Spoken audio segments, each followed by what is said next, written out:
नाज़रीन, आप सभी से इल्तिजा है हमारे इस चैनल को लाइक और सब्सक्राइब ज़रूर करें।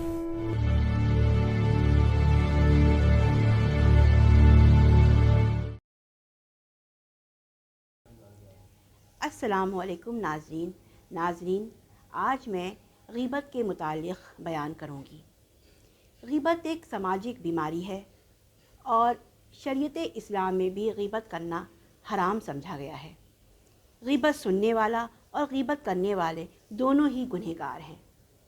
ग़ीबत के मायने किसी इंसान के पीठ पीछे उसकी गैर मौजूदगी में कुछ ऐसी बातें करना जो उसको पसंद ना हो, अगर वो सुने तो उसे तकलीफ़ हो, उसे ग़ीबत कहते हैं।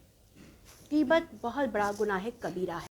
यहाँ तक कि कलाम इलाही में लिखा गया है कि ग़ीबत करने वाला शख्स उस मानंद है गोया जैसे उसने मुर्दा भाई का गोश्त खाया। ग़ीबत गुनाह कबीरा है। ये दुनिया में भी और आखिरत में भी इसका दर्दनाक अज़ाब है। ये माशरे को परागंदा कर देती है और ग़ीबत से मुख्तलिफ़ किस्म के फ़साद होते हैं, एक दूसरे से दूरी बढ़ जाती है। हुज़ूर सल्लल्लाहु अलैहि वसल्लम ने फरमाया है कि ख़बरदार ग़ीबत न करना, ग़ीबत ज़िना से भी ज़्यादा गुनाह है। बहुत से गुनाह तो अल्लाह माफ़ कर देता है बंदों के तौबा करने पर, लेकिन ग़ीबत एक ऐसा गुनाह है कि वो जब तक कि माफ़ नहीं करता है कि जब तक कि वो बंदा माफ़ न कर दे जिसकी ग़ीबत की गई हुई है। हुज़ूर अकरम फरमाते हैं कि जब मेरा शब-ए मेराज में उस तरफ से गुज़र हुआ जहाँ लोग आपस में अपने को नोच नोच कर खा रहे थे, तो मैंने जिब्राईल अमीन से कहा, ए जिब्राईल अमीन, ये कौन लोग हैं? ये आपस में क्यों इतना एक दूसरे को नोच के खा रहे हैं? तो जिब्राईल अमीन ने जवाब दिया, ए नबी खुदा, ये वो लोग हैं जो दुनिया में ग़ीबत किया करते थे और एक दूसरे की इज़्ज़त में हमलावर हुआ करते थे। बहुत से ऐसे लोग होते हैं जो ग़ीबत को बहुत हल्का और बहुत आम समझते हैं, और अब तो इतना ग़ीबत मॉडिफाई हो चुका है कि वो SMS के ज़रिए, रिकॉर्ड के ज़रिए दूसरों को सुनाए जा रहे हैं। उन्हें ये नहीं पता कि हम दुनिया में ये जो कांटे बो रहे हैं वो कांटे हमें आखिरत में चुभाए जाएंगे। और दूसरों की हंसी उड़ाना, किसी का मजाक बनाना, ये भी ग़ीबत में शामिल है, क्योंकि ग़ीबत करना बहुत बड़ा संगीन गुनाह है।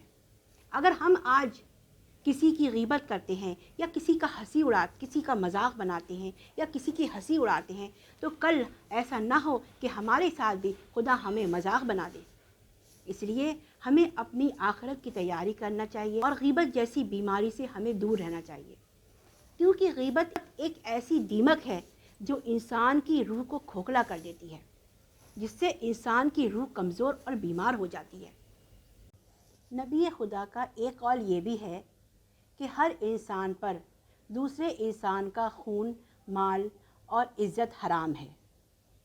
इसलिए हमें चाहिए कि हमें ग़ीबत जैसी बीमारी को इस माशरे से दूर करना है और हमेशा दूसरों की अच्छाई की तरफ ध्यान देना चाहिए, उसकी बुराइयों को नज़रअंदाज करना चाहिए। अगर हम किसी दूसरे इंसान की बुराइयों को पर्दा डालकर उसकी अच्छाइयों का जिक्र करेंगे तो हमें भी खुदावंद आलम हमारी बुराइयों को भी ढांक देगा और अच्छाइयों को उजागर करेगा।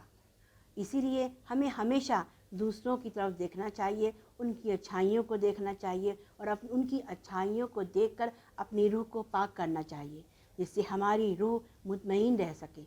वस्सलाम।